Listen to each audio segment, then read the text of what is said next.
آقای AK.FA 1357 اینو فرستادن، عنوانم گذاشتن بی‌عدالتی شبکه وصال. نوشته با سلام، با گذشت 1500 سال از ظهور اسلام و هزاران کتب و احادیث که اصل و جعل بسیاری از آنها رو خدا می‌داند و بس، در عصر تکنولوژی و دوربین و ضبط و ثبت این همه تقلب می‌شود، چه برسد به آن زمان اعراب جاهلیت که آدم باسواد انگشت شمار بودند. اینکه شیعه و سنی این گونه به جا نم افتادن و گویی که ارث پدری از هم طلب دارن، هیچ دین و مذهبی در دنیا مثل این دو مذهب دوئل ندارن و این نشانگر برنامه‌ریزی دقیق استعمار و صهیونیسم جهت به غارت بردن ثروت و گنج خدادادی که به مسلمانان عطا فرموده و امثال شبکه‌های وصال و توحید دقیقاً اهداف آنها را پیش میبرند. اگر شما واقعا عدالت را چاشنی کارتان کنید، هیچ وقت بین شیعه و سنی اختلاف افکنی نکنید و با نشان دادن چند کلیپ از علمای شیعه نسبت جز به کل ندهید. اینکه عمر و ابوبکر و عثمان به حق باشند یا نباشند و همینطور امامان ما شیعیان نباید باعث توهین به یکدیگر و باطل شمردن مذهب یکدیگر و نسبت کفر دادن به هم باشد.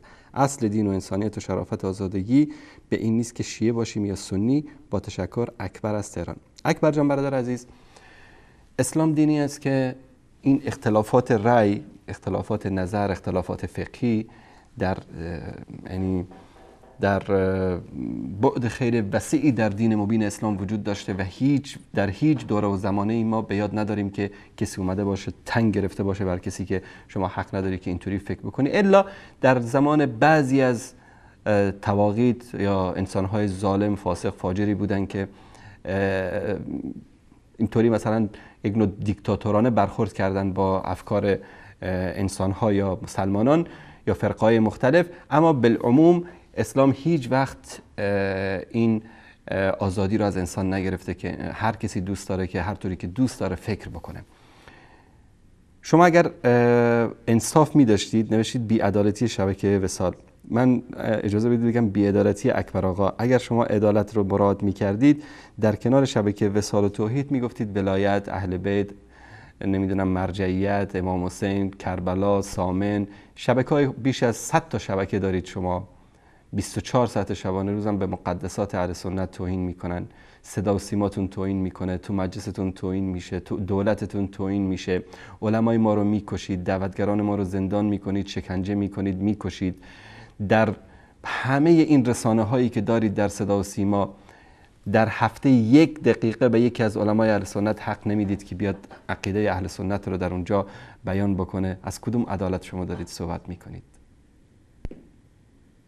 در کدوم شبکتون 1 ساعت، نیم ساعت، 10 دقیقه وقت دادید به یکی از علمای اهل سنت ایران، از همونایی که اصلا نوکر شما هستن، از همونایی که اطلاعاتی شما هستن، همونا رو اجازه بدید که بیان عقیده اهل سنت رو بیان بکنن 10 دقیقه؟ جرأت همین رو هم ندارید. چند وقت قبل تصمیم گرفته بودن که در مقابل اینکه بعضی از علمای اهل سنت، این اخبار دقیقی است که از درون سازمان‌های اینا به ما رسیده، تصمیم گرفته بودن که با همکاری طبعا منافق بزرگ آیت الله قزوینی که بعضی از علمای اهل سنت رو بگن که شما بیاید بعد شبکه وصال بگید، ما به شما براتون شبکه درست میکنیم و بهتون اجازه میدیم که شما برنامه داشته باشید و خلاصه. بعد بعضیا قبول کرده بودن، حالا گفتن که بیاید مصلحت عام رو در نظر بگیریم، بعد شبکه وصال هم میگیم اشکالی نداره، چون که هر چه که بد بگن بیشتر مردم محبتشون زیاد میشه به این شبکه.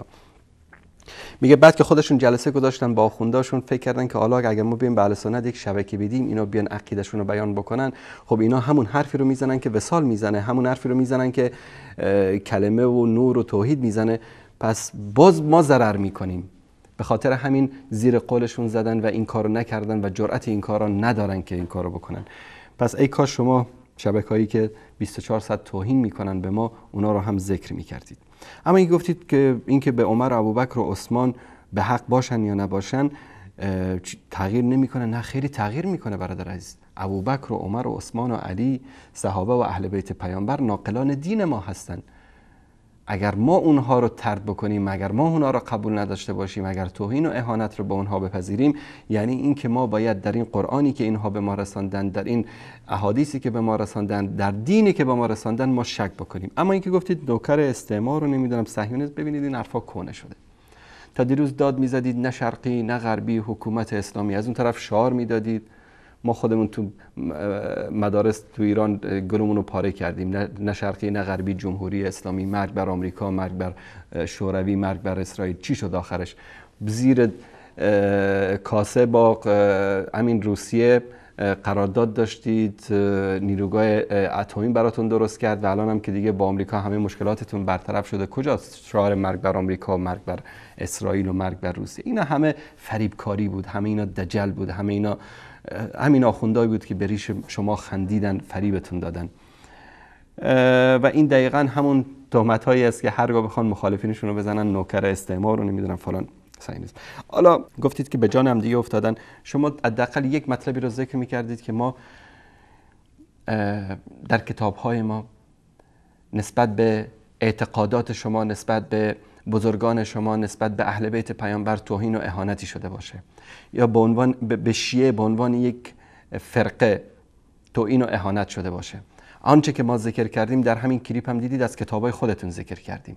اگر گفتن که نمیدونم رئیس فرقه نصیریا لواط میداده، اگر گفتن که نمیدونم محمد عبدالله بن سبع یهودی مؤسس مذهب شیعه هست و اولین کسی که قائل به امامت و طعن و لعن ابوبکر بود عبدالله بن سبع یهودی بود و اینکه اصلش یهودی بوده، خب این مسائل در کتابای خودتون است. ما از بخاری و مسلم مطالب ذکر نکردیم، از مصادر خودتون ذکر کردیم. منم اینجا دارم 10 کتاب که این مطلب رو داخلش آورده. منتها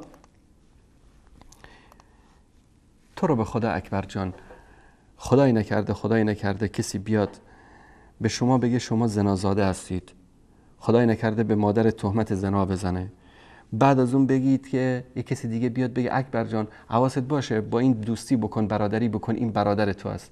این حرف رو قبول میکنی؟ تو رو به خدا قبول میکنی؟ به قول معروف کلاتو قاضی قرار بده که کسی این حرف رو بهت بزنه، قبول میکنی که برادرش بخونی، باش دوستی بکنی؟ علمای شما این کارو میکنن.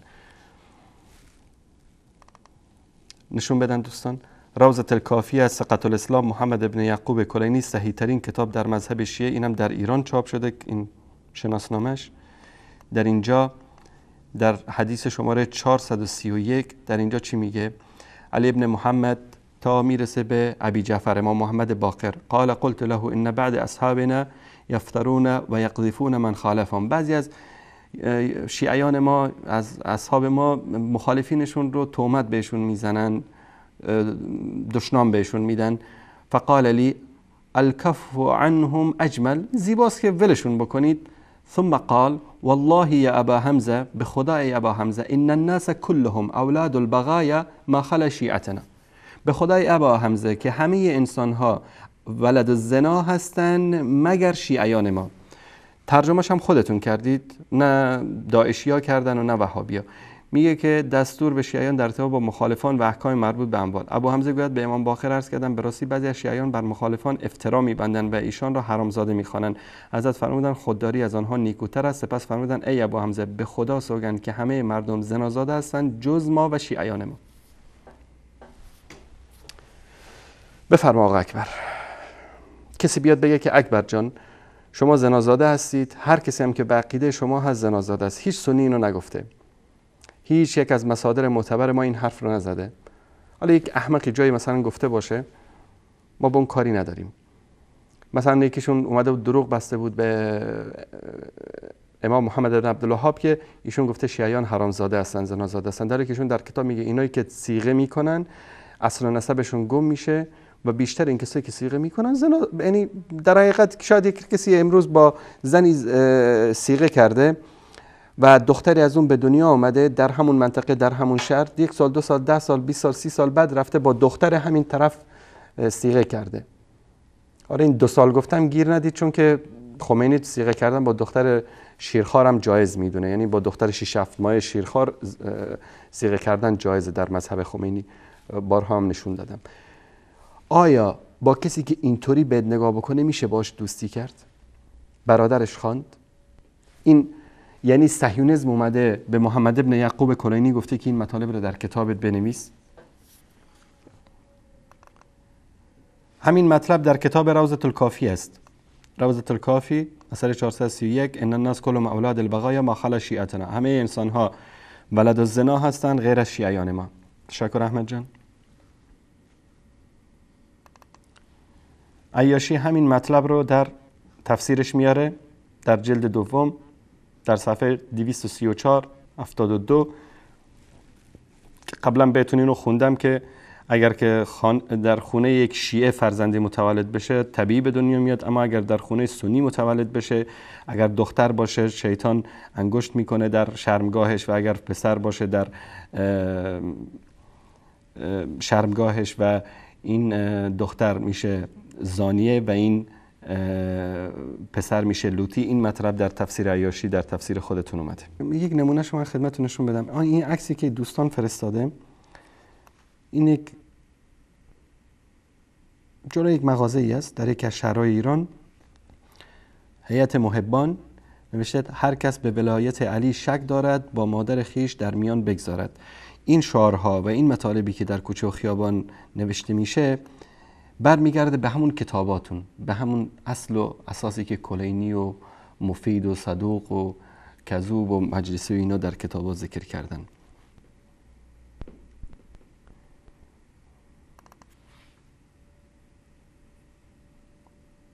در روضة الکافی در اینجا میگه که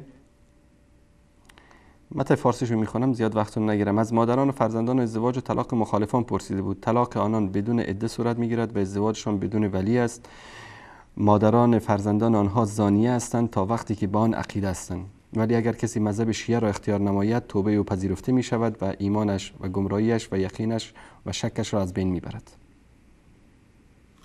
روضة الکافی ثقة الاستاذ محمد ابن یعقوب کلینی در ایران هم چاپ شده. قضیه کشتن مهمان سنی رو که قبلا بهتون نشون داده بودم که علما اینا چطور برخورد میکردن و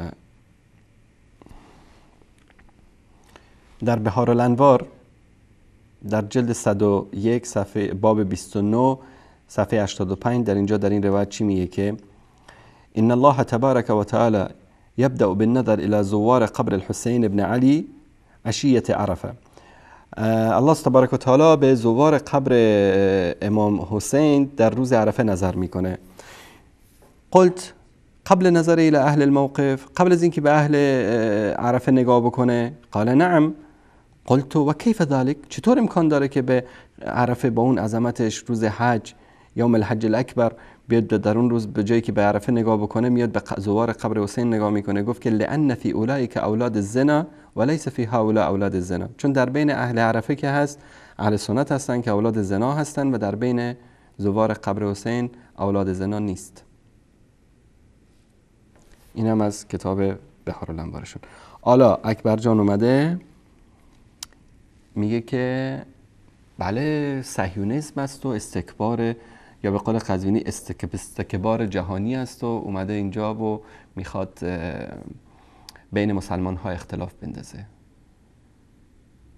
واقعا جالبه، یعنی ملا تقی مجلسی و ملا باقر مجلسی و محمد ابن یعقوب کلینی و شیخ مفید و شیخ صدوق و اینا همه نوکران استکبار جهانی هستن که میخوان بین مسلمان ها اختلاف بندازن. اگر اکبر جان شما این مطالب را کسی در مورد مادرت، در مورد خواهرت، در مورد بزرگان دینت، حالا اینکه چه توهین ها و اهانت هایی به صحابه و اهل بیت پیامبر صلی الله علیه و سلم میکنن، اونا رو بگذاریم. شاید بگید که خب اینا کلینی و مجلسی اینا قدیما این حرفا رو میزدن. حضرت امام خمینی کشف الله سره ایشون اومدن گفتن که نه هفته وحدت داشته باشین. دقیقاً خمینی هم همین عقیده رو داره. این مکاسب المحرمه است، جلد اول، علامة الاکبر استاد الاعظم آیت الله العظمی مولانا الامام الحاج آقا روح الله موسوی خمینی قدس الله سره و کشف الله سره. این به زودی انشاءالله این کلیپ ایشون هم آماده خواهد شد و پخش میکنیم. در صفحه 250 251 در مورد قضیه ولایت و امامت که یکی از ارکان است بعد از وفات پیامبر صلی الله علیه و سلم داره بحث میکنه. در اینجا میگه که در مورد مؤمن. میگه که غیبت کردن، وجوب براءت عنهم و عن مذهبهم و وجوب اعلان براءت از آنها، از مذهبشان، از ائمه آنها، این یکی از اصول مذهب است. چرا؟ لعدم الاخوة بیننا و بینهم، چون بین ما و آنها هیچ گونه برادری وجود ندارد. و وجوب البراءت عنهم، واجب است یعنی اعلان براءت کردن از آنها.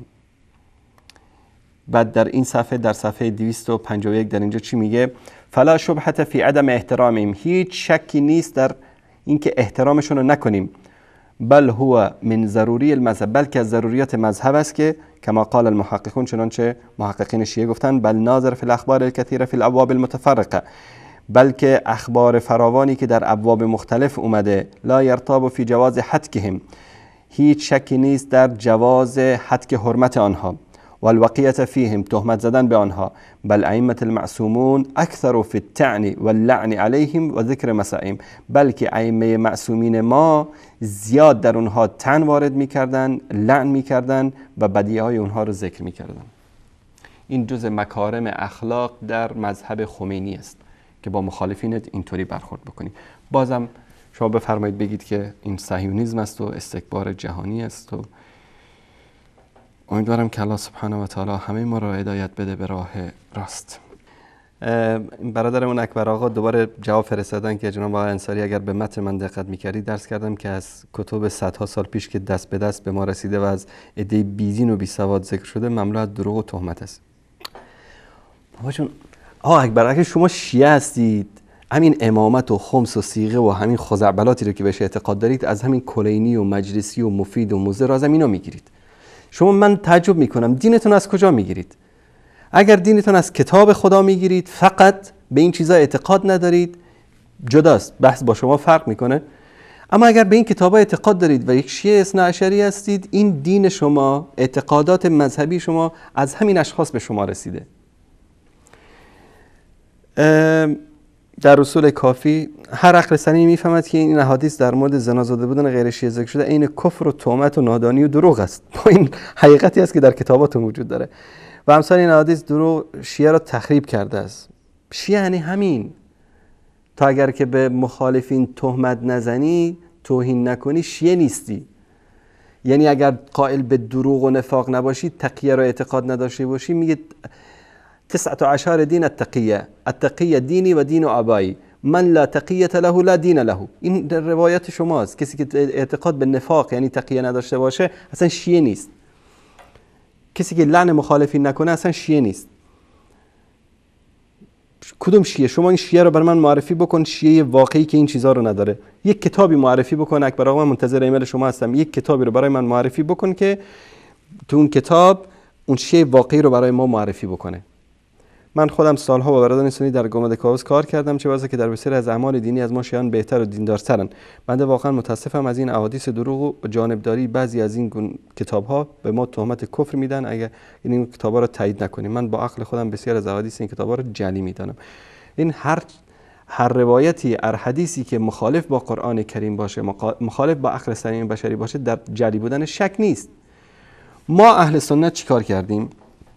الان علمای ما اومدن اون احادیث و روایات جعلی و ساختگی که مخالف با عقل سالم با قرآن کریم بوده، اینها رو جدا کردن، زباله‌دانیایی براش درست کردن، در اونجا انداختن.